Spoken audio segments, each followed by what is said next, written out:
ಏನಿರುತ್ತೆ ಪ್ರೊಸೀಜರ್ ಎಲ್ಲ ನಿಮ್ಗೆ? ಅಲ್ಲಿ ಏನಿಲ್ಲ ಸರ್, 1-2 ಸಲ 2 ಟೈಮ್ ರಿಹರ್ಸಲ್ ಮಾಡ್ತಾರೆ. ಬ್ಯಾಂಡ್ 2 ಬ್ಯಾಂಡ್ ಫುಲ್ ಬ್ಯಾಂಡ್ ಅಂತೇಳಿ ರಿಹರ್ಸಲ್ ಮಾಡಿಸಿದ್ಮ್ಯಾಗ ಒಮ್ಮೆಲೆ ಟೇಕ್ ಹೋಗುತ್ತೆ ಸರ್ ಶೂಟಿಂಗ್ ಅಲ್ಲಿ. ಅಂದ್ರೆ ಒಂದ್ಸಲ ಚೆಕಪ್ ಮಾಡ್ತಾರೆ ಅಷ್ಟೇ, ಒಂದ್ಸಲ ಆಡಿಸಿ ಚೆಕಪ್ ಮಾಡಿದ್ಮೇಲೆ ಅಂದ್ರೆ ಹೋಗುತ್ತೆ ಸರ್, ಮೂವ್ ಆಗುತ್ತೆ. ಅವ್ರು ಟೇಕ್ ಅಂದಾಗ ನಂಗೆ ಸ್ವಲ್ಪ ಭಯ ಇತ್ತು, ಆಗುತ್ತೆ ಬಿಡಪ್ಪ ಇಷ್ಟು ದೊಡ್ಡ ಸ್ಟೇಜ್ ಎಲ್ಲರೂ ಇರ್ತಾರೆ ಹೆಂಗೆ ಏನು, ನನ್ ಬೇರೆ ಭಯ ಆಗ್ತೈತೆ ಸರ್. ಆಡದೆ ಎಲ್ಲರೂ ಒಂದು ಫ್ಯಾಮಿಲಿ ಸಿಕ್ತು, ಒಂದು ಕುಟುಂಬ ಸಿಕ್ತು. ನಾನು ಆಡಿದ್ಮೇಲೆ VP sir, Arjun Janya sir and RK sir ಬಂದು ಹಗ್ ಮಾಡಿ, ನಾನು ನಿಮ್ಗೆ ಅಣ್ಣನ ಥರ ಇರ್ತೀವಪ್ಪ, ನೀನು ತಲೆ ಕೆಡಿಸ್ಕೊಬೇಡ, ಇವರೆಲ್ಲ ನಿನ್ನ ಅಣ್ಣ ತಮ್ಮರು, ನಿನಗೆ ಏನು ಬೇಕಿದ್ದು ತೋರಿಸು ಅಂತ ನಾವು ತಂದು ಕೊಡ್ತೀವಿ ಅಂತ ಪ್ರೀತಿ ತೋರಿಸಿದ್ರು, ತುಂಬಾ ಪ್ರೀತಿ ತೋರಿಸಿದ್ರು.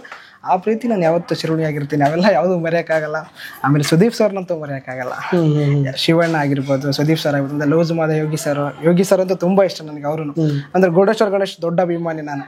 ಆ ಲೂಸ್ ಮಾದ ಯೋಗಿ ಸರ್ ಅವ್ರ ಅಪ್ಪಾಜಿ ಅವ್ರು ನನ್ನ ದೊಡ್ಡ ಫ್ಯಾನ್ ಅಂತ. ಅವ್ರು ಹೇಳಿದ್ರು ಸಾಂಗ್ ಆಡ್ಬೇಕಾರೆ, ನಾನು ಏನೋ ನಮ್ಮಪ್ಪ ಅನಿತಾನೆ, ಏನಪ್ಪ ಅನಿತಾ ಅಂತಿದೆ, ಒಂದು ಹುಡುಗ ಕಣೋ ಸರಿಗಮಪದಲ್ಲಿ ಆಡ್ತಾನಲ್ಲ ದ್ಯಾಮೇಶ್ ಅಂತೇಳಿ, ಅವ್ನು ಇಷ್ಟು ಚೆನ್ನಾಗಿ ಆಡಿದಾನೆ ಕಣೋ ಅಂತ, ಅವ್ನು ಫ್ಯಾನ್ ಆಗಿಬಿಟ್ಟಿದ್ದೀನಿ ಅನ್ನೋ ರೀತಿಯಲ್ಲಿ ಹೇಳಿದ್ರಿ ಅಂತ. ಅವ್ರು ನನಗೆ ಒಂದು ಅಪ್ಪ ಅವ್ರ ಬರ್ಡೇ ದಿನ ಬಂದಾಗ ಅದನ್ನು ಸ್ಟೇಜ್ ಮೇಲೆ ಅನೌನ್ಸ್ ಮಾಡಿದ್ರು ನಾನು ಆಡಿ ಮುಗಿದ ನಂತರ. ಆಮೇಲೆ ಸುದೀಪ್ ಸರ್ನು ಅವ್ರದ್ದು ಒಂಥರ ತಾಯಿ ಗುಣ, ಯಾಕಂದರೆ ಅವ್ರು ಯಾವ ವಿಷಯದಾಗೂ ಬಡತನ ಅಂತ ಬಂದಾಗ ಭಾಳ ಜನ ಹೆಲ್ಪ್ ಮಾಡಿದ್ದಾರೆ.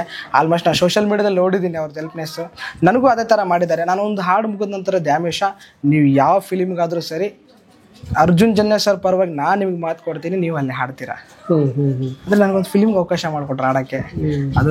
ಅದು ನನ್ನ ಡ್ರೀಮ್ ಇತ್ತು ಸರ್. ನಾನು ಫಸ್ಟಿಗೆ ನಾನು ಮಲ್ಕೋಬೇಕಾದ್ರೆ ದಿಂಬಿಗಳಿಗೆ ಮಲ್ಕೊತಿದ್ದೆ, ನಾನು ಒಂದಿನ ಪ್ಲೇಬ್ಯಾಕ್ ಸಿಂಗರ್ ಆಗ್ತೀನಿ, ಅದು ಅರ್ಜುನ್ ಜನ್ಯ ಸರ್ ಬೈಲಿ ಬರಬೇಕು, ನಾನು ಆಡ್ಬೇಕಾದ್ರೆ ಸರಿಗಮಪ ಸ್ಟೇಜ್ ಮೇಲೆ ಹೇಳ್ಬೇಕು ಅನ್ನೋದು ಒಬ್ಬ ಆ್ಯಕ್ಟ್ರ್ ಬೈಲಿ ಬಂತಲ್ಲ ಸರ್, ಅದು ದೊಡ್ಡ ಖುಷಿ. ಆಮೇಲೆ ಅರ್ಜುನ್ ಜನ್ಯ ಸರ್ ನಾನು ಅದೇ ನಿಮ್ಮ ಮೇಲ್ ಟೂನ್ ಹೋಗ್ಬೇಕಾರೆ ಅಂತ ಇದೆ, ಯಾವುದಾದ್ರು ಒಂದು ಸಾಂಗ್ ಕೊಡ್ಬೋದಲ್ಲ ಇವ್ರಿಗೆ ಸೂಟೇಬಲ್ ಆಗಂಥದ್ದು, ಚೆನ್ನಾಗಿ ಆಡ್ತಿದ್ದಾನೆ ಅವರು, ನಾ ಮಾತಾಡೋದು ಇನ್ನೂ ಭಾಳ ಅಂದ್ರೆ ಭಾಳ ಖುಷಿ ಆಯ್ತು ಸರ್. ಹೂ ಮಾರೋ ಸರ್, ಆ್ಯಕ್ಚುಲಿ ನೀವು ನೋಡಿ ಗುರುತಿಸ್ಕೊಂಡಿದ್ದೆ ಅದು ಬಡತನ, ಏನಾದರೂ ಒಂದು ಲೈಫಿಗೆ ಏನಾದರೂ ಒಂದು ಬೇಕು, ಹೌದಾ, ಜೀವನ ನಡೆಸಲಿಕ್ಕೆ ಅಂತ ಏನಾದ್ರು ನೀವು ಒಂದು ಉದ್ಯೋಗ ಮಾಡಲೇಬೇಕು. ಸೊ ಹೌದು, ಈ ಹೂ ಮಾರೋದು ಏನು ಕೆಲಸ, ಏನು ನಿಮ್ಮದು ಪ್ರತಿನಿತ್ಯವೂ ಕೂಡ ಹೋಗಿ ಮನೆಗಳಿಗೆ ಯಾವ ಥರ ಅದು ಸರ್? ಈಗ ಫಸ್ಟ್ ನಾವು ಹೊಸಪೇಟೆಯಿಂದ ಅದನ್ನ ತರಿಸ್ಕೊಂತೀವಿ ಸರ್, ಹೂವು ಕಾಟಿಗೆ ತರಿಸ್ಕೊಂತೀವಿ, ಬಸ್ಸಲ್ಲಿ ಹೇಳಿರ್ತೀವಿ, ಆರ್ಡರ್ ಮಾಡಿರ್ತೀವಿ, ಇಷ್ಟು ಕೆಜಿ ಬೇಕು, ಇಷ್ಟು ಕೆಜಿ ಇಲ್ಲ ಅಂತ ತರಿಸಿ ಇಲ್ಲಿ ಸ್ವಲ್ಪ ಕಟ್ತಾ ಇರ್ತಾರೆ ಜನ, ಅವ್ರಿಗೆ ಕಟ್ಟಾಕ್ ಕೊಡ್ತೀವಿ. ಅವ್ರಿಗೊಂದು ಕೂಲಿ ಇರುತ್ತೆ, ಒಂದು 30 ರೂಪಾಯಿ 1 kg ಅಂತೇಳಿ. ಅದು 2 kg ಕಟ್ಸಿದ್ರೆ 60. ನಮ್ಗೆ ಅಲ್ಲಿ ಗಂಟು ಬೀಳೋದು ಒಂದು 350-400 ರೂಪಾಯಿ ಬೀಳುತ್ತೆ. ಇಲ್ಲಿ ನಾವೆಲ್ಲ ತೆಗಿಬೇಕಂದ್ರೆ ಒಂದು 800 ರೂಪಾಯಿ ತೆಗಿಬೇಕು. ಅದು 400, ಇದು 400 ಇಕ್ವಲ್. ನಮ್ಗೆ ಉಳಿದ್ರೆ ಒಂದು 250 ರೂಪಾಯಿ ಉಳಿಯುತ್ತೆ. ಅದು ಹೂವು ಮಾರೋದು ಹೆಂಗಂದ್ರೆ ಬೆಳಗ್ಗೆ 5 ಗಂಟೆಗೆ ಎದ್ದು ನಾವು ಗೊರಬಳ್ಳನ ಊರಿದೆ, ಅಲ್ಲಿ ಹೋಗ್ಬಿಟ್ಟು ಹೂವು ಅನ್ಕೊಂಡು ಹೋಗ್ಬೇಕು. ಜನಕ್ಕೆಲ್ಲ ಕೇಳಬೇಕಲ್ಲ, ಬೆಳಗ್ಗೆ ಟೈಮು ದೇವ್ರಿಗೆ ಮುಡ್ಸೋಕ್ಕಾಗಿರ್ಬೋದು, ಅಂದರೆ ಹುಡುಗರು ಶಾಲೆಗೆ ಹೋಗ್ಬೇಕಾದ್ರೆ ತಲೆಗೆ ಮುಡ್ಕೊಳ್ಳೋದಾಗಿರ್ಬೋದು, ಆ ಥರ ತಗೊತಾ ಇದ್ರು ಜನ. ನಾನು ಆಡ್ಕೊಂಡು ಹೋಗ್ತಾ ಇದ್ದೆ ಹಂಗೆ. ಈಗೇನು ಅದನ್ನೇ ಕೆಲಸ ಕಂಟಿನ್ಯೂ ಮಾಡಬೇಕು ಅನ್ಕೊಂಡಿದ್ರೆ ಏನೋ ಲೈಫಲ್ಲಿ ಏನೋ ಬೇರೆ ಡ್ರೀಮ್ಸ್ಗಳಿಲ್ಲ? ಅದು ವೃತ್ತಿ ಮರೆಯಂಗಿಲ್ಲ, ಮಾಡ್ತೀನಿ. ಬಟ್ ನನಗೆ ಡ್ರೀಮ್ ಇದೆ, ನಾನು ಪ್ಲೇಬ್ಯಾಕ್ ಸಿಂಗರ್ ಆಗಬೇಕು, ಇನ್ನೂ ಹೆಚ್ಚು ಮಟ್ಟಿಗೆ ಬೆಳಿಬೇಕು, ಇನ್ನೂ ಹೆಸರು ಮಾಡಬೇಕು, ಏನಾದರೂ ಒಂದು ಬಿಸ್ನೆಸ್ ಮಾಡ್ಬೇಕು ಅನ್ಕೊಂಡಿದ್ದೀನಿ ಸರ್. ನನ್ನ ತಲೆಯಲ್ಲಿ ತಂದೆ ತಾಯಿ ಇಲ್ಲದ ಕೊರಗು ಆರಂಭದಲ್ಲಿ ಎಲ್ರಿಗೂ ಇತ್ತು, ಅಜ್ಜಿ ಆ ಸ್ಥಾನವನ್ನು ತುಂಬಿದ್ರು. ಹೌದೌದು. ಬಟ್ ನೀವು ವೇದಿಕೆ ಮೇಲೆ ಕಣ್ಣೀರು ಹಾಕಿದ ತಕ್ಷಣ ಇಲ್ಲಿಯವರೆಗೂ ಕೂಡ ಅನೇಕರು ಕೂಡ ನಾವು ನಿಮ್ಮ ತಾಯಿಯ ಸ್ಥಾನದಲ್ಲಿ ಇಟ್ಕೊಂಡು ವಾಣಿಯಮ್ಮ ಅನ್ನೋ ರೀತಿಯಾಗಿ ಮಾತನಾಡಿದ್ರು. ಎಸ್ಪೆಷಲಿ ವಾಣಿಯಮ್ಮ ಅವ್ರ ಬಗ್ಗೆ ಹೇಳ್ಬೇಕಂದ್ರೆ ಅವ್ರು ವೆರಿ ಸ್ವೀಟ್. ಅವ್ರು ನನಗೆ ಮಗನಿಗೆ ಏನು ಪ್ರೀತಿ ತೋರಿಸಿದ್ದಾರೆ. ನನ್ಗೆ ಏನಾದ್ರು ಬೇಕಂದ್ರೆ ಈ ಖಡ್ಗ ಆಗಿರ್ಬೋದು, ಅವರೇ ಕೊಟ್ಟಿದ್ದು, ಬೆಳ್ಳಿ ಖಡ್ಗ ಗಿಫ್ಟ್ ಆಗಿ. ಆಮೇಲೆ ಊಟ ಮಾಡಿದೇನೋ, ಸಾಂಗ್ ಕಲಿತಿದ್ದೇನೋ, ಫೋನ್ ಮಾಡೋ, ಯಾವ ಸಾಂಗ್ ಕೊಟ್ಟಿದ್ದಾರೆ ಹೇಳ್ಕೊಡ್ತೀನಿ. ತುಂಬಾ ಪ್ರೀತಿಯಿಂದ ಮಾತಾಡ್ತಾರೆ, ಪ್ರೀತಿಯಿಂದ ಅದನ್ನ ಅಂದ್ರೆ ಮಗನ ತರ. ಈಗ ಮಗನ್ಗೆ ಏನ್ ಪ್ರೀತಿ ತೋರಿಸ್ಬೇಕು ಅದೆಲ್ಲ ತೋರಿಸಿದ್ದಾರೆ ಸರ್. ಅವ್ರಿಗೆ ನಾನು ಚಿರುಣಿಯಾಗಿರ್ತೀನಿ. ಕೆಲವೊಂದ್ಸರಿ ನೋಡಿ, ನಾನು ಅದೆಲ್ಲವೂ ಕೂಡ ತುಂಬಾ ಆರ್ಗ್ಯಾನಿಕ್ ಆಗಿರುತ್ತೆ ಅಥವಾ ಒಂಥರ ಪ್ರೀ ಪ್ಲಾನ್ಡ್ ಆಗಿರುತ್ತೆ. ವೀಕ್ಷಕರಿಗೆ ಕೆಲವೊಂದ್ಸರಿ ಹಂಗೆ ಅನ್ಸುತ್ತೆ ನೋಡಿ, ನಿಮಗೆ ಅವ್ರ ಕಣ್ಣೀರು ಹಾಕೋ ತುಂಬಾ ನ್ಯಾಚುರಲ್ ಕಣ್ಣೀರು, ತುಂಬಾ ಅದೆಲ್ಲೂ ಕೂಡ ಅದಕ್ಕೆ ಕೃತಕತೆ ಸೇರ್ಸಕ್ ಬರೋದಿಲ್ಲ. ನೀವೇನ್ ಹೇಳ್ತಿರಲ್ಲ, ನೀವು ಅದ ಭಾಗವಾಗಿದ್ದಾಗ ನಿಮಗೇನು ಇಲ್ಲ, ಅದು ಯಾವ್ದು ಏನು ಸ್ಕ್ರಿಪ್ಟೆಡ್ ಏನಿಲ್ಲ ಸರ್. ಓಪನ್ ಆಗಿ ಅವ್ರಿಗೆ ಹೇಳಿದ್ರು, ನನ್ನ ಮಗನೇ ಇವನ್ ಥರನೇ ಇದ್ದಾನೆ, ಅದಕ್ಕೆ ನನಗೆ ನನ್ನ ಮಗ ಅಂತ ಅನ್ಕೊಂತೀನಿ, ನಾನು ಅದಕ್ಕೆ ಭಾಳ ಇಷ್ಟ ಇವನು ಅಂತ ಹೇಳಿದ್ರು ಸ್ಟೇಜ್ ಮೇಲೂ. ಅವ್ರು ಹೊರಗಡೆ ಇದ್ರು ಇವಾಗಾದ್ರೂ ಕಾಲ್ ಮಾಡ್ತಿರ್ತಾರೆ, ಹೆಂಗಿದೆಯೋ, ಊಟ ಮಾಡ್ದ, ಬೇಜಾರಾಗಬೇಡ, ಇರಲಿ, ನೆಕ್ಸ್ಟ್ ಟೈಮ್ ಇದೆ, ಎಲ್ಲ ಒಳ್ಳೇದಾಗುತ್ತೆ, ಆಗೋದಕ್ಕೆಲ್ಲ ಒಳ್ಳೇದು ಅನ್ಕೋ, ಕೆಟ್ಟದ್ದು ಅನ್ಕೋಬೇಡ ಅಂತ ಈಗಲೂ ಧೈರ್ಯ ತುಂಬ್ತಾ ಇರ್ತಾರೆ. ಫೋನ್ ಮಾಡ್ತಾ ಇರ್ತಾರೆ ಸರ್. ನೀವು ಫೋನ್ ಮಾಡ್ತೀರಿ ಸರ್, ನಾನು ಮಾಡ್ತೀನಿ, ಅವರೇ ಮಾಡ್ತಾರೆ. ರೆಗ್ಯುಲರ್ ಕಾಲರ್ ಅಂದ್ರೆ ಅವರೇನಾ ನಿಮಗೆ ಹೆಚ್ಚು ಮಾಡ್ತಾರೆ ಸರ್?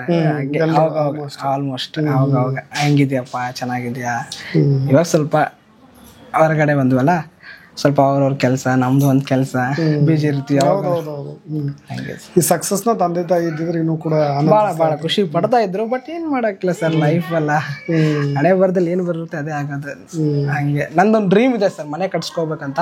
ಬಟ್ ನಾನು ಸರಿಗಮಪದಲ್ಲೂ ಹೇಳಿದ್ದೆ, ನಾನು ಮನೆ ಕಟ್ಸ್ಕೋಬೇಕು, ನನ್ನ ಡ್ರೀಮ್ ಸರ್ ಅದು. ಮನೆ ಕಟ್ಸ್ಕೊಂಡ್ಬಿಟ್ಟು ನಮ್ಮ ಅಜ್ಜಿನ ನಾನು ಚೆನ್ನಾಗಿ ನೋಡ್ಕೋಬೇಕು ಅನ್ನೋ ನನ್ನ ಡ್ರೀಮ್ ಸರ್ ಅದು. ಅದು ಈಗಲೂ ಒದ್ದಾಡ್ತಾ ಇದ್ದೀನಿ ನಾನು. ಈಗಲೂ ಪ್ರತಿ ಕ್ಷಣ ನಾನು ಅದಕ್ಕೆ ಸಲಗೂ ಕಣ್ಣೀರ್ ಹಾಕ್ತೀನಿ ರಾತ್ರಿ. ಮನೆ ಕಟ್ಸ್ಬೇಕು, ನಾನು ಚೆನ್ನಾಗಿರ್ಬೇಕು, ನನ್ನ ಲೈಫ್ ಅಚೀವ್ಮೆಂಟ್ ಮಾಡ್ಕೋಬೇಕು. ನಾನೊಂದು ಇದೇ ಮನೇಲಿ ಒಂದು ಸ್ಟುಡಿಯೋ ಹಾಕೊಂಡು ನನ್ನ ಜೀವನ ನಡೆಸ್ಬೇಕಂತ ಬಹಳ ಕಷ್ಟ ಪಡ್ತೀನಿ ಸರ್. ಈಗಲೂ ಅದು ಆಗ್ತಾ ಇಲ್ಲ ಸರ್, ಅದೇ ಬೇಜಾರು. ಇಲ್ಲ ಈ ಜಾಗದಲ್ಲೇ ಕಟ್ಸ್ಬೇಕಂತ ಸರ್, ಇದೇ ಜಾಗದ ಹೊರಗೆಲ್ಲೋ ತಗೊಂಡು ಆ ಥರದ್ದೇನು ಅಮೌಂಟ್ ಇಲ್ಲ ಸರ್, ಮಾಡ್ಕೋಬೇಕು ಸರ್. ಆಫ್ಟರ್ ಸರಿಗಮಪ ಹೇಗಿದೆ ಸರ್? ಅಲ್ಲಿಂದ ಹೊರಗೆ ಬಂದ್ಮೇಲೆ ಜನರ ರಿಯಾಕ್ಷನ್ ಹೇಗಿದೆ? ಚೆನ್ನಾಗಿದೆ ಸರ್. ಈಗ ನಾವು ಬೈಕಲ್ಲಿ ಹೋಗ್ಬೇಕಾದ್ರೆ ಹಿಂದಿಂದ ಓಡ್ ಬರೋದು, ಕಾರ್ ಅಂದ್ರಿಸೋದು, ಫೋಟೋ ತಕೊಳ್ಳೋದು, ದ್ಯಾಮೇಶ್ ಅಂತ ಖುಷಿ ಪಡೋದು. ಆಮೇಲೆ ಪ್ರೀತಿಯಿಂದ ಮಾತಾಡಿಸ್ತಾರೆ, ಒಂದು ಫೋಟೋ ಕೊಡಿ ಸರ್, ನಿಮ್ ದೊಡ್ಡ ಫ್ಯಾನ್ ನಾನು. ಸಿಕ್ಕಾಪಟ್ಟೆ ಸರ್, ಬಂದಾಗಿಂತ ಒಂದು 40-50 ಗಾಡಿ ನಿಂದಿರ್ಸಿದ್ದಾರೆ ಹೋಗ್ಬೇಕಾದ್ರೂ.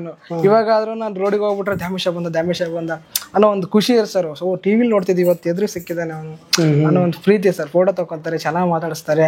ನಮ್ಮೂರ್ ಕಡೆ ಬನ್ನಿ, ಕಾರ್ಯಕ್ರಮ ಇದ್ರೆ ಹೇಳ್ತೀನಿ, ನಿಮ್ ನಂಬರ್ ಕೊಡಿ ಅಂತ ಎಸ್ಕೊಂತಾರೆ ಸರ್. ಚೆನ್ನಾಗಿ ಮಾತಾಡಿಸ್ತಾರೆ ಸರ್. ಪ್ರೋಗ್ರಾಮ್ ಲಿಸ್ಟ್ ದೊಡ್ಡದಾಗಿದೆ ಅನ್ಸುತ್ತೆ ನನಗೇನು.